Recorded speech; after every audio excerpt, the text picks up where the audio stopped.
Okay, so today what we're going to be talking about is synthetic division. Okay, so before we start that, I want to go over something real quick. We're going to talk about the degree and the leading coefficient of polynomials. Okay, so the degree is always the biggest exponent. So if I look at these, where's my biggest exponent? Well, my biggest exponent is 3. Okay, and the leading coefficient is just the coefficient in front of that 2.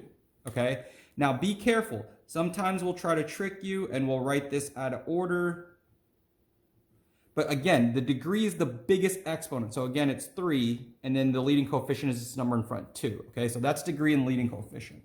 Okay, so I know some of us were doing long division. We're like, Mrs. Dow, that's way too long. But luckily, there's an easier way, and it's called synthetic division. Okay, so again, the problem starts off looking exactly the same. Okay, so when we're doing this on the test, make sure you read the instructions. Am I asking for long division or am I asking for synthetic? And we're gonna have to do both on the test, okay? So if it asks for synthetic, we can do it the quicker way.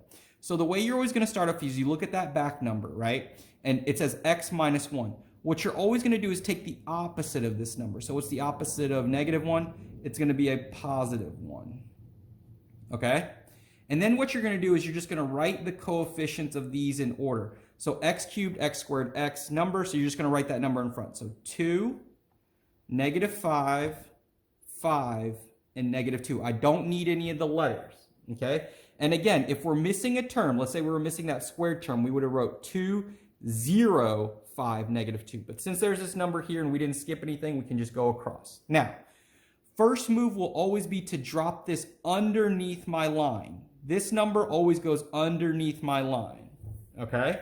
And now we're going to multiply. So 1 times 2 gives me what? 2.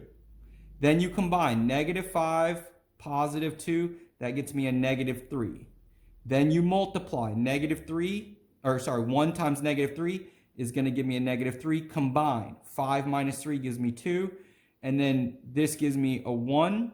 This gives me a 2. So 1 times 2 gives me 2, and this gives me a 0, okay? Now, the way you're going to write your answer is, do you see here how we started off with x to the 3?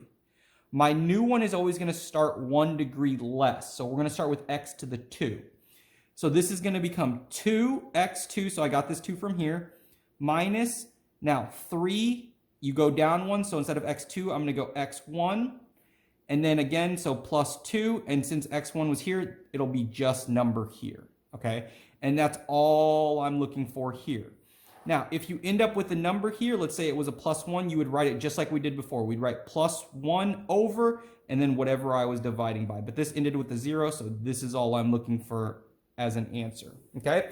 And that's synthetic division. So long division is the longer one, obviously, and then synthetic division is the quicker one. And you're going to have to read on the test which one we're asking for with which problem, okay? And that's what we got for today. Let's go.